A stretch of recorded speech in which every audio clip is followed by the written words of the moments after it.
পড়ছিলাম চন্দ্রবিন্দু, কলমে জান্নাতুল নাইমা, পর্ব সংখ্যা ৫। কল্লোলের কথা শুনে চমকে ওঠে চন্দ্র। বিন্দুর বৌভাত মানে, আর সে বিন্দুর ভাই। এমনিতেই বুকের ভেতর হাঁসফাঁস লাগছে, তার ওপর কল্লোলের আবল তাবল কথা শুনে মেজাজ স্তব্ধ হয়ে উঠল। দাঁতে দাঁত চেপে চন্দ্র কল্লোলিকে বলল, বিন্দু কোথায় কাকিমা? শ্বশুর বাড়ি।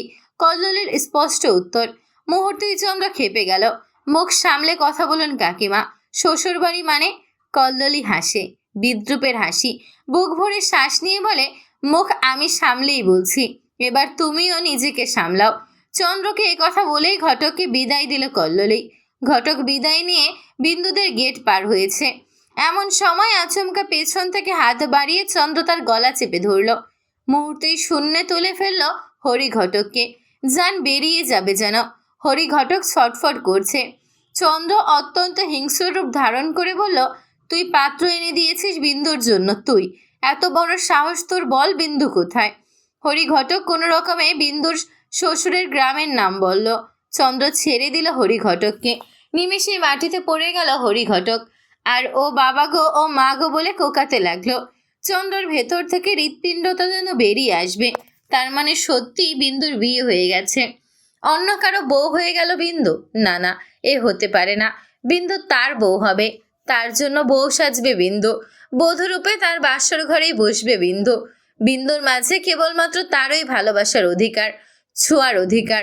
চন্দ্রর মাথা খারাপ হয়ে যায়, বুকের ভেতর তোলপাড় শুরু হয়।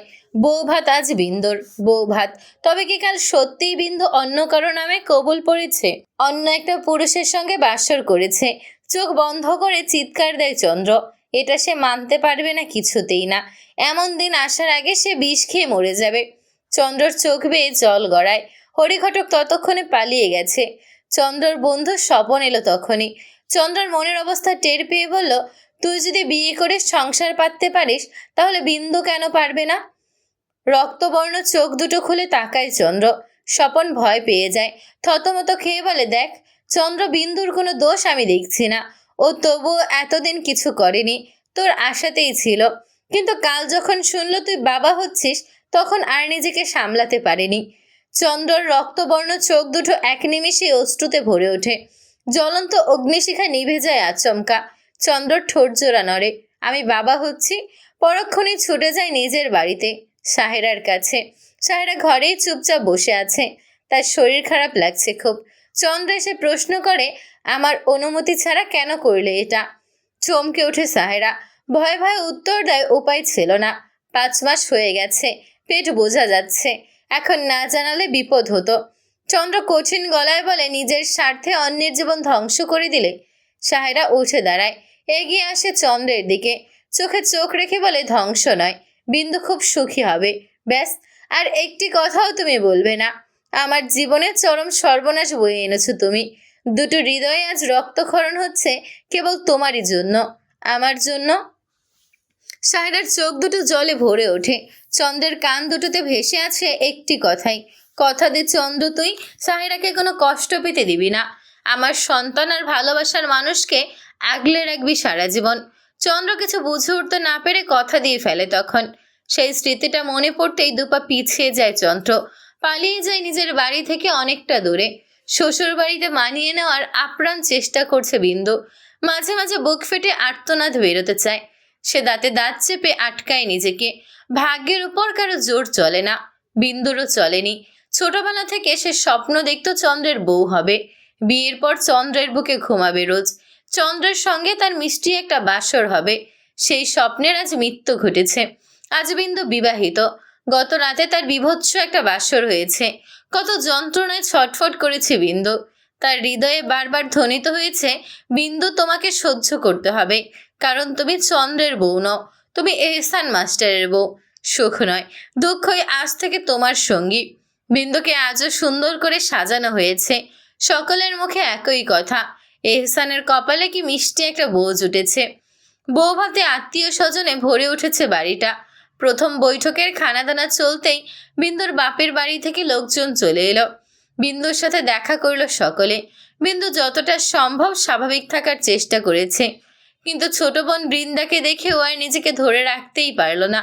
ফুপিয়ে কেঁদে উঠল। এমন সময় বিন্দুর ননদ এমি এলো বৃন্দাকে খেতে ডাকতে। কনের বাড়ির সকলে খেতে বসানো হয়েছে। বৃন্দাকে নিয়ে এমি চলে গেল। বিন্দু এখন ঘরে একা। বাড়ির সবাই মেহমানদের নিয়ে ব্যস্ত।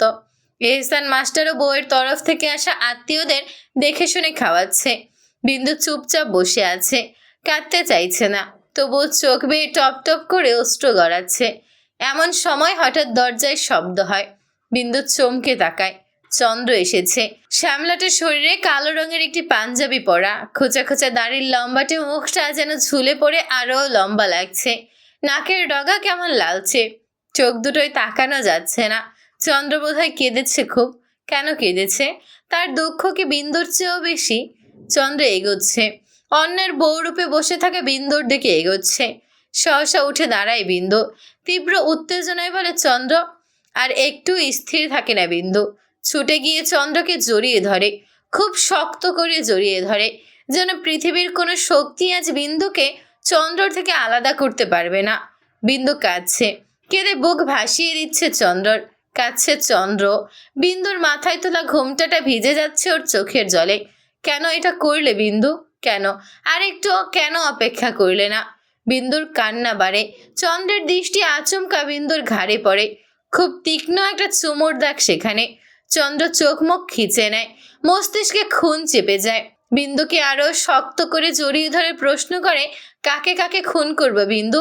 তোমাকে না ওই জানোয়ারটাকে?